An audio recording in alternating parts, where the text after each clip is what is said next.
My name is David Siddons, and this is David Martin, and this podcast is going to address the details of investing in South Florida real estate, particularly new construction, and the lessons learned from one of Miami's top developers. David, thank you for doing the podcast with us today. Well, thank you for having me, David. Looking forward. It's a pleasure. I'm going to, in this case, in this podcast, I'm going to try to say less of what I normally say.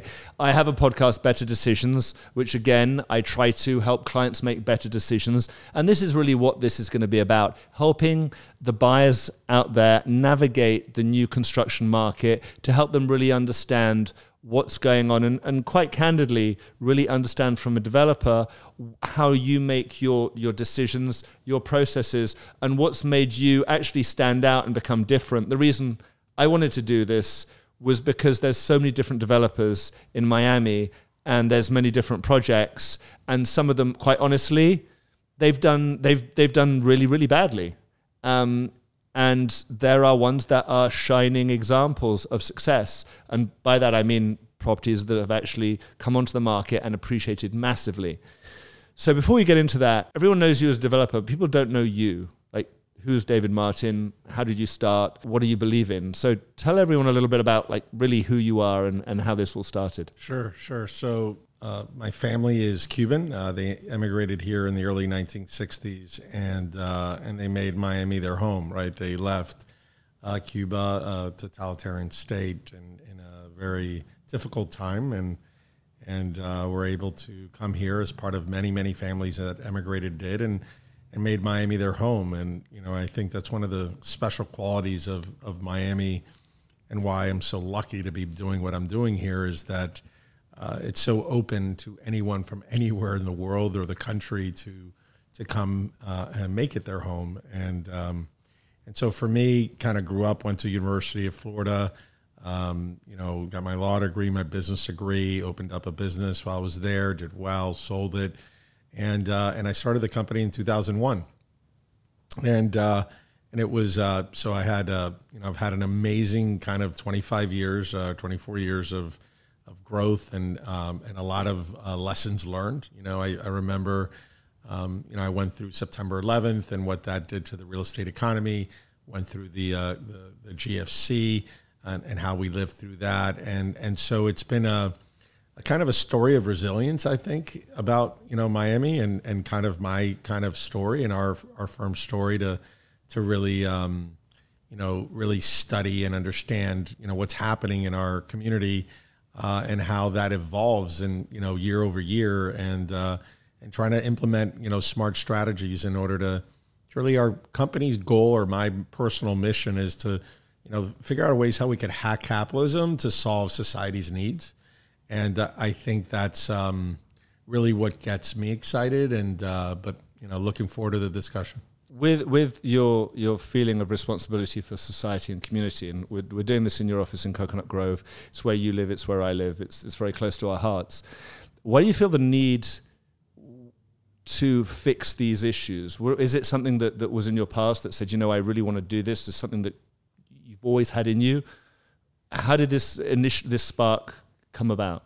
I think that most of the relationships and communities and neighborhoods that I'm in, we have an amazing leaders. We have leaders in community associations. We have leaders that are elected. We have leaders that are corporate leaders, and we're all part of that. Every business leader is part of this ecosystem. And I'm a big believer that government, business, and the residential community need to work together and connect with one another in order to make our city better. I think, one big mantra is I want to leave this world in a better place and than it was received when I kind of grew up. And, I have that mission for my family and my children. And I think we have that responsibility. So many times I find friends of mine talking and blaming government about everything, but in reality, we got to start looking at ourselves in the mirror to see, really how can we, find ways and solutions to a lot of the challenges that our community faces, and that frankly every community faces throughout the country. And so, for us, what does that mean, right? The second thing that that kind of drove me is like just thinking about how do you make things sustainable, right? So many times we see the nonprofit space and the charitable space and all the civic engagement and how many resources things are required in order to properly plan and implement and support organizations that are doing great work, whether it's cradle to career work, in certain communities or if it's, building infrastructure, right? Or parks or green space or challenging, issues like, water resiliency and stormwater management. So, more and more what we do in our space is we create homes, we turn strangers to neighbors, but we also create a lot of tax revenue. And when you think of the residential asset class, you think of,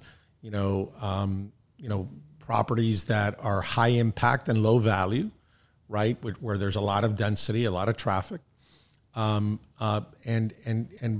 a lower kind of, economic output for the community, for the coffers of our municipalities, the fiscal benefits. But then you have also low impact, high value developments, right? And those generate annuities to our community for police, for fire, for quality of life, for the basic services and improvement in services that we need in our community to just have a better place that, that is clean, that is safe, that, that is innovative and that, is really, investing in trying to attract amazing companies and education for the community. So for me, it's more of a responsibility. It's a discipline. It really gives some meaning to what we do. And so for me, from a property specific perspective, of course, we're always looking to innovate and bring amazing design teams and amazing, hospitality firms and other, great minds to come and create amazing experiences and in order to kind of, make an, impact on their lives. But we also want to make these neighborhoods better. And there's a lot of challenges that we find in every neighborhood we're in, and they're all different, right? The challenges of Miami Beach, the challenges of Coconut Grove, the challenges in Little Havana, the challenges in Pembroke Pines, the challenges in Hialeah, they all have different. And so the idea is, can we find a way where development can be a solution to a problem? And that's something that I just think that I'm really passionate about. Do you think that there's so many thoughts running through my head as having this conversation, as I'm hearing you talk, and you've been in Miami your whole life, and Coconut Grove has been your home, is your home today. You've developed all over the city, and I appreciate that you have respect for Miami Beach and Coconut Grove. I want to bring you a little closer to home, because I know this is personal for you. We've obviously seen the markets move a lot. Your first development, and I want to get into the development aspect of it, what you're building, what you built and what you're building now and why you build it. Because I think a lot of people are really confused understanding what they should be looking at, what they should focus on, especially given the fact that so many people are coming in from out of state and they don't know the geography at all. They have no idea the difference between Miami Beach and Coconut Grove or Bal Harbour or Bay Harbor Island or any of these areas. What was the first, the projects that you dealt that spring to mind right now? I can think of like 5 Park, I think of 87 Park, I think of Grove at Grand Bay, which I'm literally looking at it across from where we are almost, and then Park Grove. The projects that you've been focused on, what was your first project? What was the first one that you got directly involved with? So I, in 2001, I started a project, a small project in Miami Beach called Nautica. Okay. It was a 33-unit building. We did extremely well. The buyers loved the building, and it was right on the intercoastal next to Aqua, and I really learned a lot. Every project that we do, we learn so much, and building in so many different neighborhoods and building so many buildings and interfacing with buyers and owners on an ongoing basis for so many years. You really learn a lot about how to be intentional with a lot of the decision making and planning for your projects, and And so when we, for instance, when we did Grove at Grand Bay, that was right after the GFC, and people thought I was crazy. You know, first they. I remember. I remember the numbers when they came out, and I got to be honest with you. So I was sitting in a sales presentation, and the numbers at the time had come out, and I think, your trading was it? It was around. It was somewhere between around $1,000 to $1,300 a square foot. 1,100 average. I remember sitting there going, this guy's smoking drugs. This is crazy. And the other thing was, how's he going to get this? We were entitled to build 440 units, and in that project, we only built 98. So that was a big thing for me and a big pivot where I said, you know, when we have special properties in special neighborhoods, trying to build less density, right? And that is, you know, less is more in a way, in that we built 4,000 square foot units. The thesis was that we saw families that were living in 20-bedroom homes, spending time in 2 of them, right, or 1 of them, right, and so that we had this empty nester, you know, group or you know that was starving for urbanism, walkability, safety, security, and ability to, you know, just be efficient and be able to shut their door and be able to travel around the world, and I learned a lot about the psychographics of that buyer. And so for me, there's always a thesis and a brief about every project we do in order to really understand what is our point of view, who is our target, so that we can, you know, at the end of the day, we're building homes for people. These are sanctuaries where people are, you know, spending their lives in. They're sharing memories with their wives or partners or children and their friends, and they're inviting them over. It's such an important part of the person's identity and DNA where they live.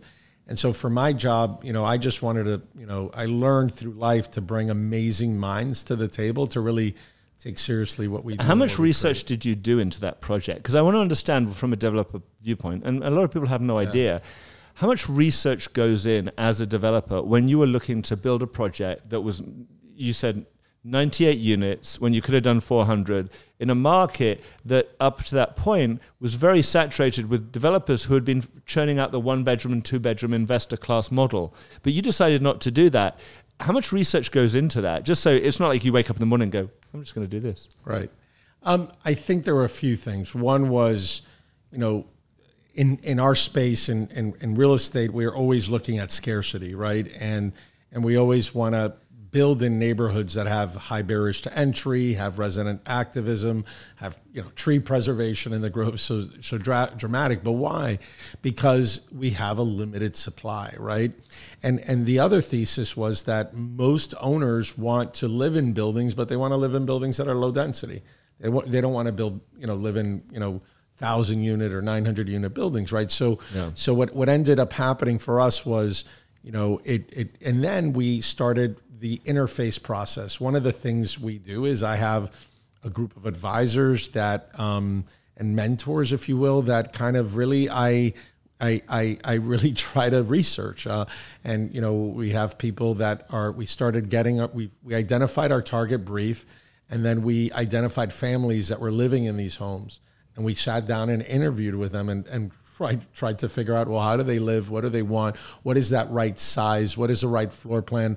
You know, one of the big things with that building was the ceiling heights are like crazy high, right? So you know, 12-foot ceilings. If you don't know, Grove at Grand Bay will flash it up on the screen. And it's interesting that you mentioned that project, because actually, if you look at the success of condos over the last 5 years, Grove at Grand Bay's appreciation is one of the top. It's 87%. Yeah. And there have been some staggering appreciations in your projects. We'll get into that, but your code of conduct, your set of beliefs of following through, have you always said, I'm going to do, I think it was coined, you know, houses in the sky, vertical living, that was it. Right. The vertical living concept phrase that came out in the industry, in the market, I think had been coined by yourself. I mean, I'm sure it's coined by some other people too, but you coined it, and I was so aware, because asking about research, I noticed moving on into the next project, Park Grove, you sat and consulted with the top agents in the city. I remember you sitting down and asking me my opinion and I know you asked a lot of other top brokers their opinion, what should I do? And in part, it was very flattering, to be honest with you, to be asked and saying, okay, what do you think? But I found it interesting and smart that you said, rather than me, in that classic, developer sitting in the ivory tower in the sky, deciding what I'm going to do without really understanding what the market wants, you didn't. You sat down and humbly asked all the top agents, what would you do? It's that type of intelligence is everything, because, the way people lived 10 years ago, 5 years ago is not the way they live today. And a lot of times, a lot of development firms and developers, maybe have done a project 3 years ago or 5 years ago, and they're not current in what is happening today. And with artificial intelligence, with technology, just there's so much more innovation and things that are changing that we have to plan for and we have to adapt to. So for me, I view the real estate community, but also the end user, right? Like, in that project, we met with Grove at Grand Bay, we met with actual owners, right? And we actually customized, I remember it was like out of 98 residences, I think we customized almost 60 of them. But we customized it because we cared that the owner would get what they want. A lot of times in our business, we need to standardize, and it's standard. You got to standardize. If not, you could really, the execution is very complicated and projects can get delayed completely if you just. Was it more difficult to obviously sit down, more complicated, more in a way sometimes costly to sit down with all of those end users and say, all right, I'm going to give you what you want?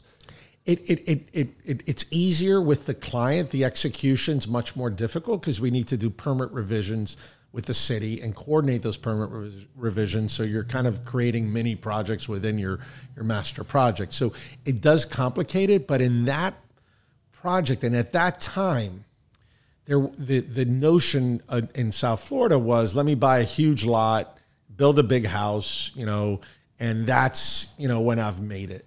But what people have realized, and I think what in my opinion, this, aging community realized is that they have no connectivity, they have no neighbors, they're not part of an urban village like Coconut Grove is, and they're not there's no sense of community.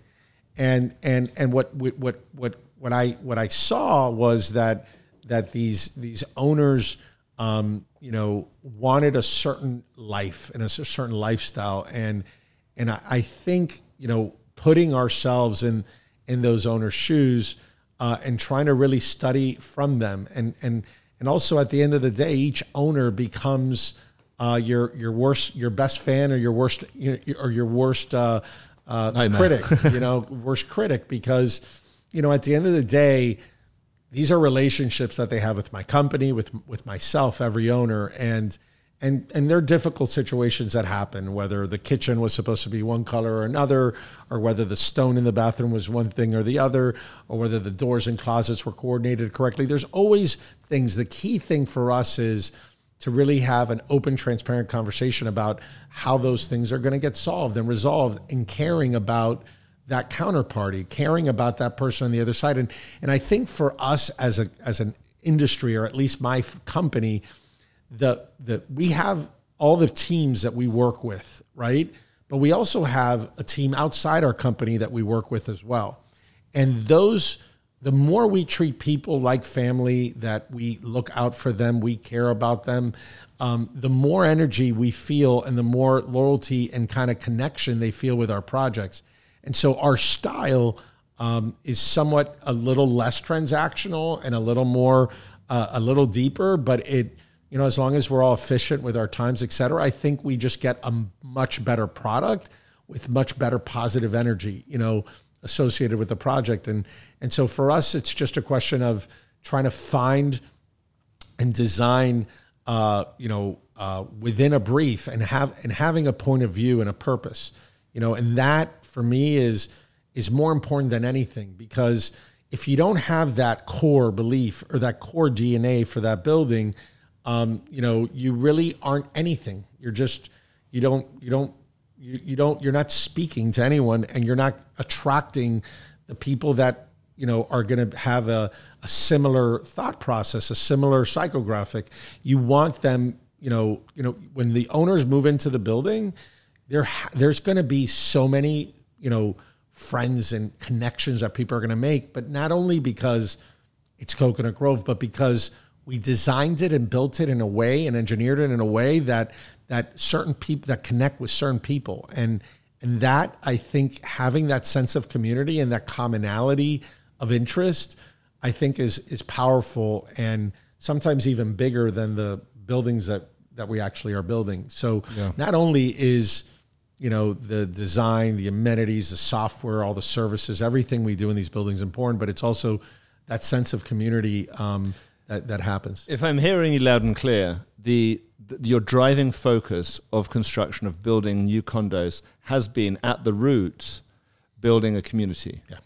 And when I look at what you've been doing, whether it's Grove at Grand Bay or Park Grove, 87 Park, I've noticed that. It's been very clear because you are low density. You're not, a 300, 400, 500, there's now a 700 unit building that's been slated for Miami.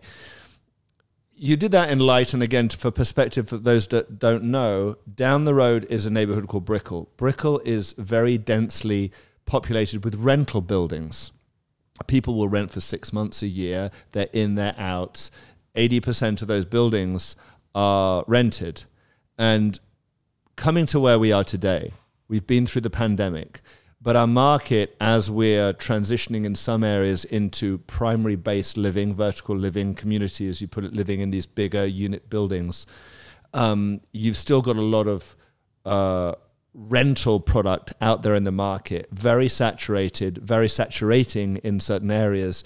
And now with coming into the current market conditions, and I think it's important to address, what people are really feeling right now, and I want your opinion.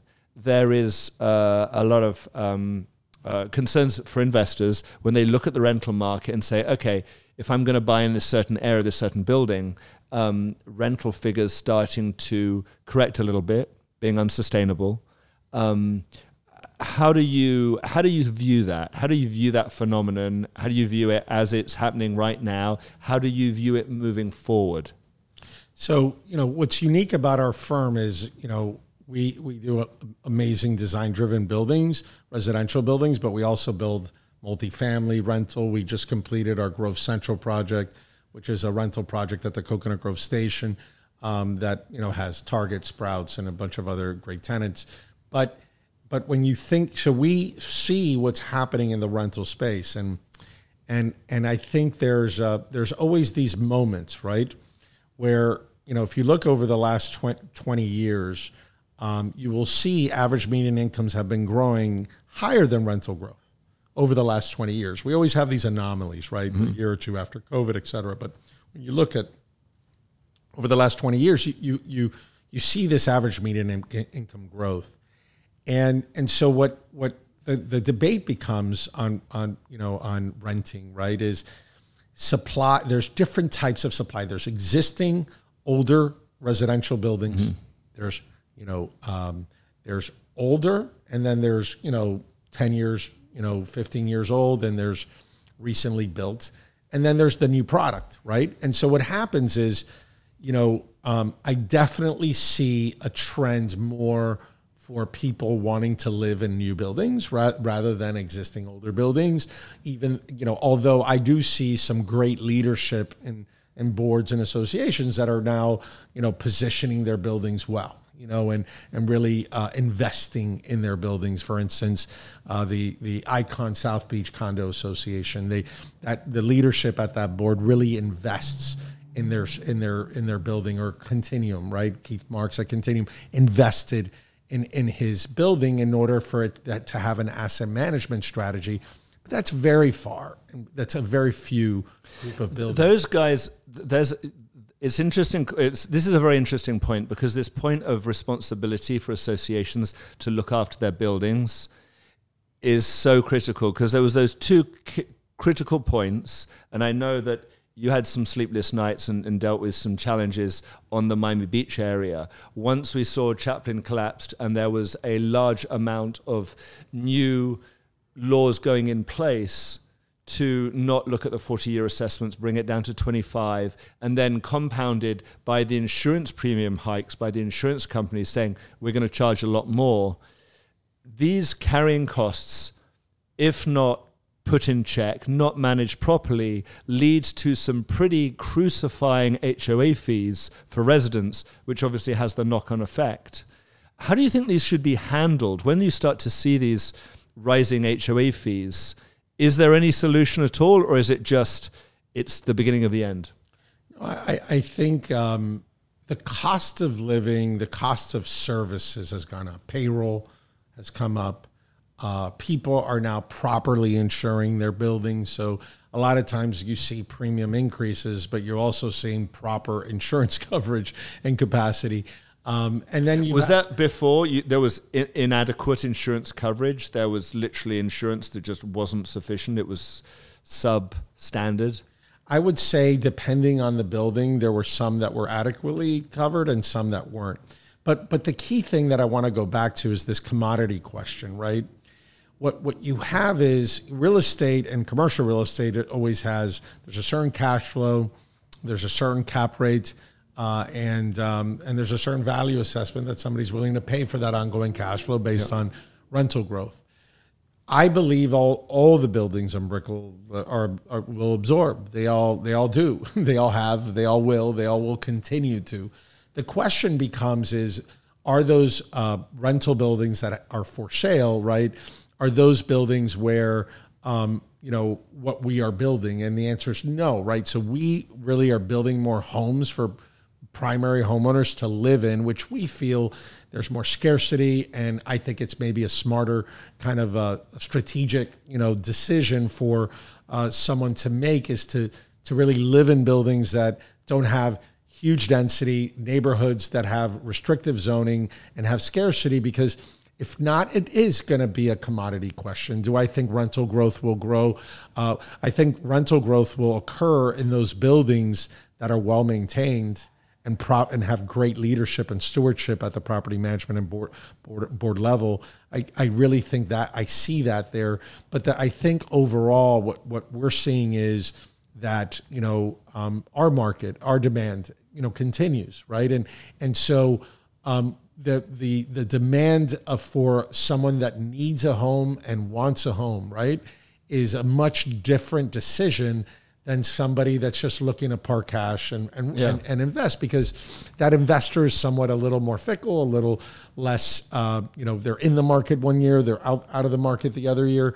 And so, which I still think is, long term, I still think it's, we're a healthy market, but there are certain pockets of our city that have overzoning, and that supply is dilutive.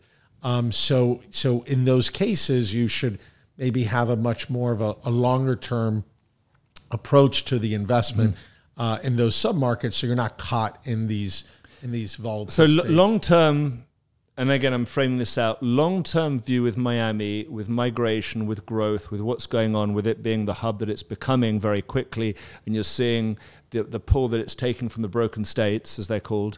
Long term, Miami needs this. There isn't enough of this product, and although there's these ebbs and flows that happen, part of the cycles, it's normal, it's okay. For those on a shorter term view, if you want to insulate your investment, if you want to make a better decision that will allow you to afford better returns and better appreciation, don't go for generic product. Go for the small batch stuff that people live in all year round, that it's their primary asset, because it's not just a better choice, but it's more economically insulated from the negative impacts around that happen within our economy year on year. And we have a more diverse, and you have a much more diversified pool of buyers, right? Yes. Because in essence, there's in our buildings, for instance, we're delivering Mr. C very soon. I mean, we've gotten flooded with calls looking for available inventory in that building. Yeah. And so, so there is a certain demand, no matter the economic cycle we're in, for, well-placed, well-built product. And that's key. I mean, when, mentors of mine have told me, David, when you think of real estate, think 20 years, et cetera. And that's fine. And that's important. But, at the same time, you wanna, we deliver products and buildings that, in neighborhoods that don't have that supply. So it creates this energy of demand that I think is what provides the price stability and the resilient growth, right? And that's the sign of a healthy, sustainable, project and building, and that's what we want to deliver, because we want to continue doing things in this community. Absolutely, and one of the fascinating things as we study, and again, I'm sitting here as a broker who sells real estate every day. These conversations I know typically happen, and they happen with a wide angle lens, but the reality is it comes down into a very focused, super specific line by line conversation. And I know that I think what I want to do, given the fact that you are a developer who's built projects that have been extremely successful, Park Grove, for example, we've seen massive jumps in value. I've got trades, I've done 26 transactions now in Park Grove. And some of the last ones, I've seen anywhere between 80 to 100% increase in value, or in resale value, from the sale from the original purchase that they paid when they bought pre-construction to what's now traded in the last 6 months, has been in a number of cases between 80 and 100% more than what was paid. Grove at Grand Bay, we've seen similar numbers.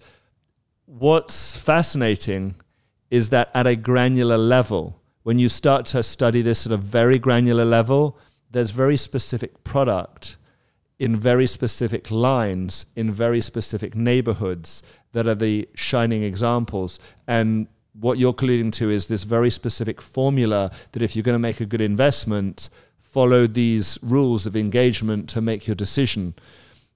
I'm going to use one working example, which is Park Grove A-Line, which became fondly known as the billionaire's line, where literally you could offer sellers any number and they would just say, well, no, because I have nowhere else to go. This represents the top of the mountain. Where do I go from here? As one client would say, when they carry me out in a wooden box, then you can sell the unit. This product is limited. There isn't much of it. So when you're now developing and moving forward, do you think there is a lack of large-scale units in the primary markets in let's say the beach and Coconut Grove? 100%. Do you see a severe lack of this? I mean, you look at it. You look at what's happened in South Gables, what's happening in Coral Gables, what's happening in Coconut Grove in the single-family arena, and what you see that there's no inventory, right? And so more and more people are wanting to spend more time here. And really Coconut Grove is a place for families, right? And so you need a space. If somebody's coming from a 10,000 square foot home or an 8,000 square foot home, they want to have at least 3,500, 4,000 square feet in their home, in their building, in order to have their office, have their study room for their children, have their place for staff, and back of house for utilities, et cetera, and really be able to have the entertainment space so that they could live like they are at home, and they could have all the other benefits of what being in an urban, service-driven building, resonates, and impacts their life. And so I feel that every development that we do, we try to think about, where do we put our larger residences? Where do we put our smaller residences? And how do we provide diversity and scarcity of product in order to really tap into, whether it's a $15 million owner or a $4 million owner, we want to be able to attract each one with a different product offering. And so we, typically will, design buildings with that in mind. And sometimes we adapt. I remember when we built 5 Park, we used to, we were studying the market. We weren't sure whether we were going to be able to sell the entire building at once or sell the top half and the bottom half. And what ended up happening was we got amazing demand for larger residents upstairs. And so we just started combining units downstairs. Most people in my industry would think I'm crazy, right? Because to start adapting and combining units on the ground floor and in a different section of the building, at a stage that you're under construction, close to topping out, is nuts, and you just should never do that. But we have really skilled, amazing people working with us, project managers, development managers, and to the point, and working with the city to work those permit revisions so we don't get our construction delayed, but still be able to offer what we see the market is. And so for us, and what I do is, David, we sit down and talk to people like you and everyone that's working on that project to see what is the need. They're like, David, we really need more 4,000 square foot units. I'm like, all right, we're going to combine these 5 units, and those are, so we try to tailor, when you're starting a project, you do your research, and you think you know it all, but you don't, right? And then the market speaks to you. What are the challenges that you're dealing with? Because when you think you know it all, and again, something comes out of left field that you didn't anticipate, thinking of like the lessons learned, the challenges that you've got, go into that. And I'd love to hear a little bit about the challenges that, knowing that, the actual people who are building the buildings, how challenging is that? Because we know that building individual homes, labor shortages, quality of labor, holding accountable the GCs, the builders of the actual structure, and those guys coming in and building out the units. How challenging is that? And is it changing? What are the things that you're learning from that process? I think there are two things that, I think the market is very efficient. If there's general contractors or subcontractors or unit build-out contractors that are bad and don't perform, the entire market knows about it very quickly. And so what I've seen happening over the last 25 years is we have an amazing industry of professionals, of construction management professionals that live here, that work here, that have families here. And it's our job, like a football team or a basketball team is drafting, right? It's our job to identify the best people to be able to execute these great design-driven buildings, because they do require a lot more work, a lot more thought, a lot more coordination, and really trying to work with your design team and your engineering team, make them also part of the solution, right? A lot of architectural firms, like, you get additional services every time you make a change, right? You get a change order every time you make a change. And you also have impacts on schedule. And so, but our market and our thesis is we're trying to deliver a product that people want.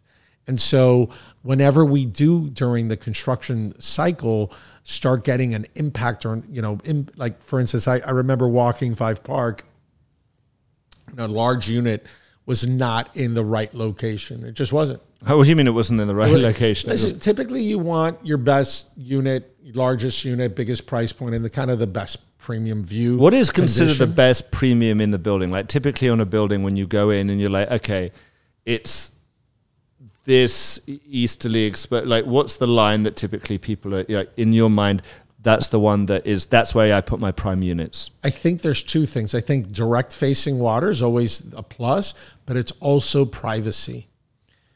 Privacy from a standpoint of just privacy, right? Like, at the end of the day, these buildings, you want to be able to share time with your family, do amazing things with their families, but you want to have privacy while you're in your outdoor terrace and everything else. So I think privacy, view, and also, I would say depending on the features of the architecture may create a better unit than others with balcony sizes and those types of things.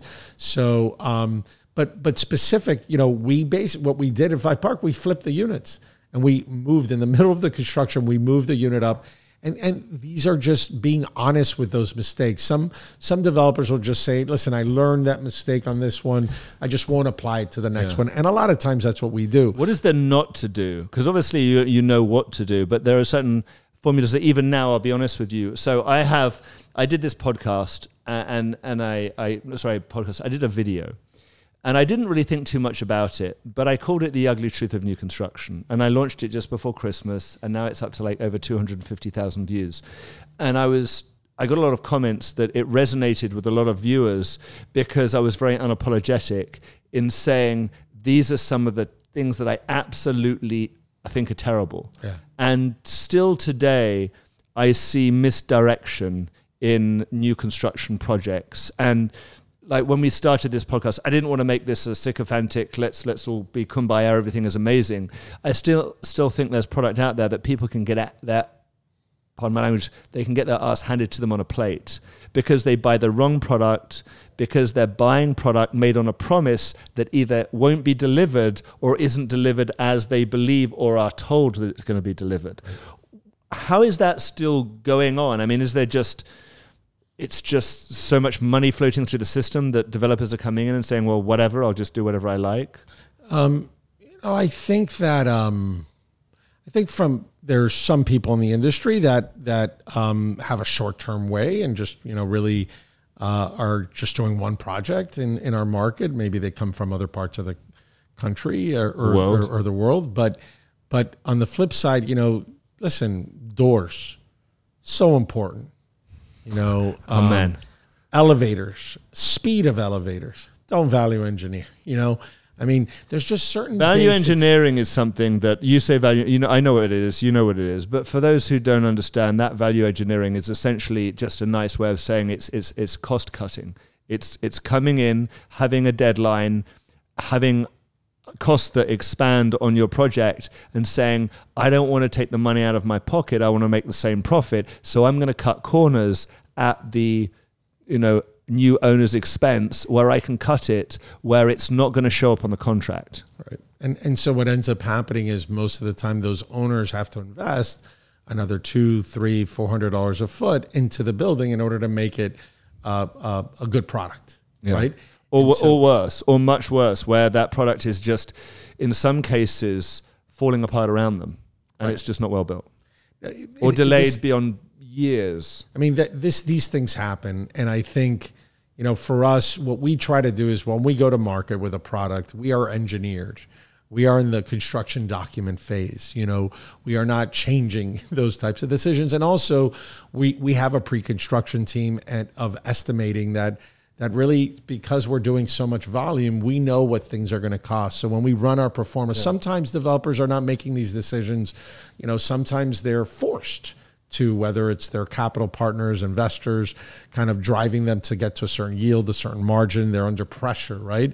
And the key thing for us, at least, is where it's been successful is that when we can understand what the current construction market is, and be able to design and understand what that product is before we launch, what that cost is going to be before we launch, because then we know we could deliver the right product. Yeah. And I think, in our project at Villa, we're only building 70 units, full floor units, half floor units.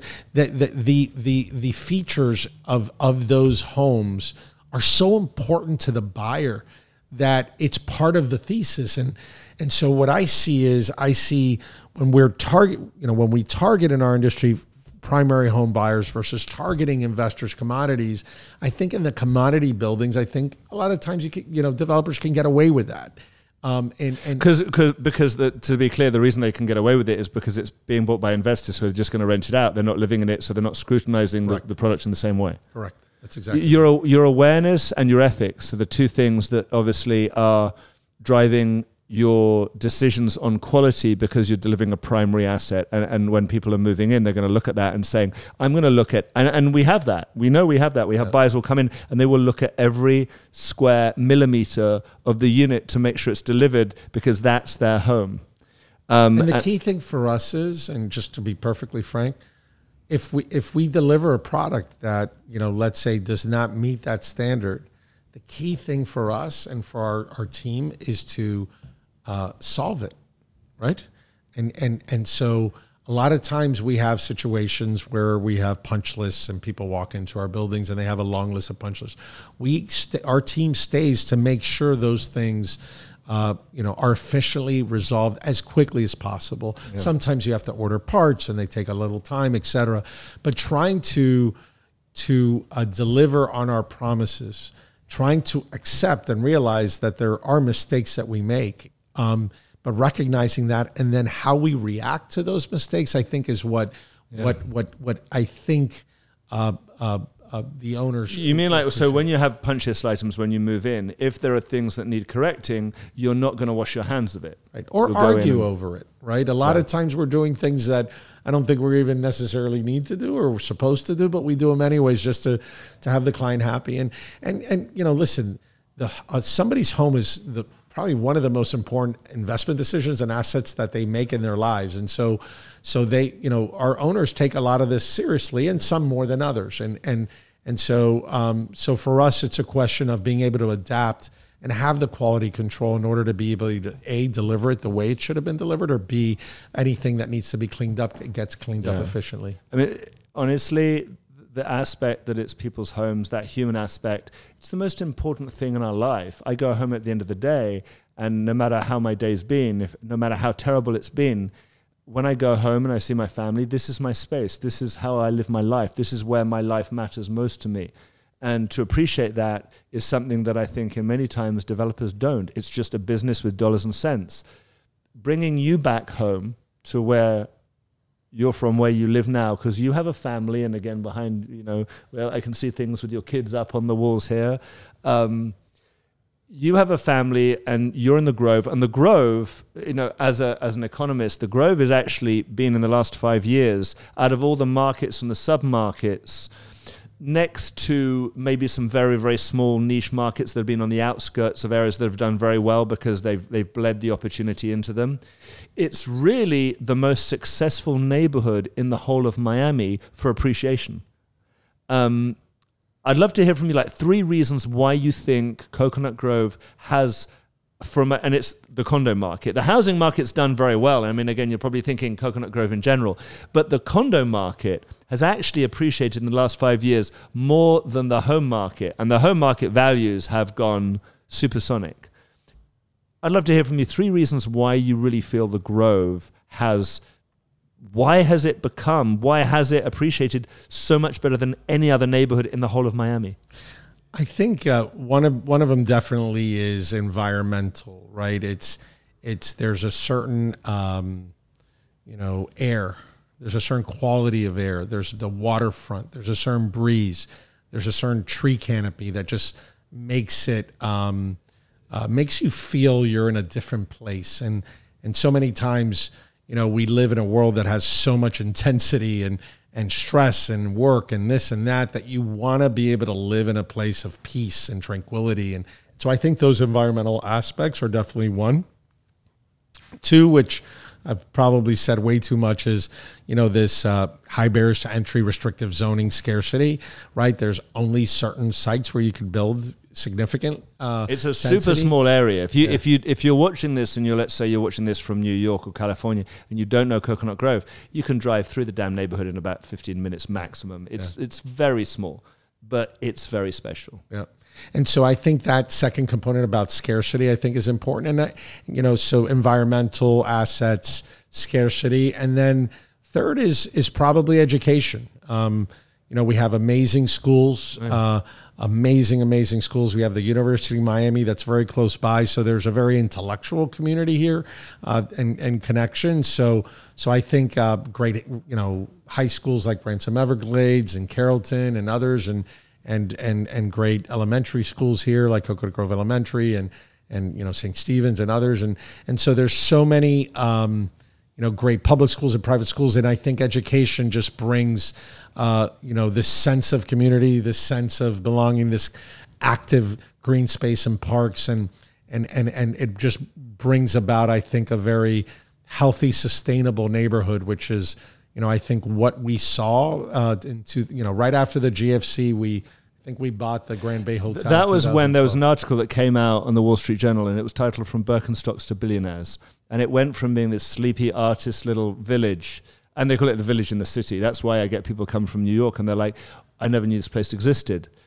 And it exploded, literally felt it exploded overnight. And prices obviously changed pretty quickly. I have a lot of friends that, you know, don't know Miami that well, maybe just know Miami Beach, right? And so what's interesting is you would find people making a decision, do I move to Palm Beach, right?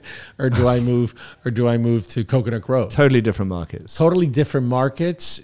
obviously Coconut Grove has a lot more around it and offering from a diversity of experience perspective, but it was just interesting to make that connection because it's Coconut Grove is just this quiet, peaceful place within this big city, yeah. and it has the qualities that a small town like Palm Beach has. And it surprises people a lot because they have an assumption of what Miami is like. I would add two into that equation that people always say, so what's Coconut Grove like? And I'll usually say one word, organic. And it sounds like a rather unusual adjective to describe a neighborhood, but it really does feel organic. It feels I grew up in the UK, so I'm from, a town that's thousands of, hundreds and hundreds and hundreds of years old. And I grew up and I'm like, what is organic? Organic is when community naturally evolves and develops over, a long period of time. And then on top of that, that organic neighborhood, that community, that bond of closeness has also been granted by the fact that it is small, and it's walkable. That's the aspect of it being so damn walkable. So moving forward, you've had a plethora of financially successful projects for end users, people who have bought and made a lot of money on them, from 87 Park to Park Grove to Grove at Grand Bay, 5 Park. Now looking forward, back in Coconut Grove, what's next for Terra Group? What is in the pipeline? We've purchased a property in kind of inside the village of the Grove that we've been working on for a while now, trying to design a very special residential offering that's going to really focus on integrating kind of a wellness a focus into not only the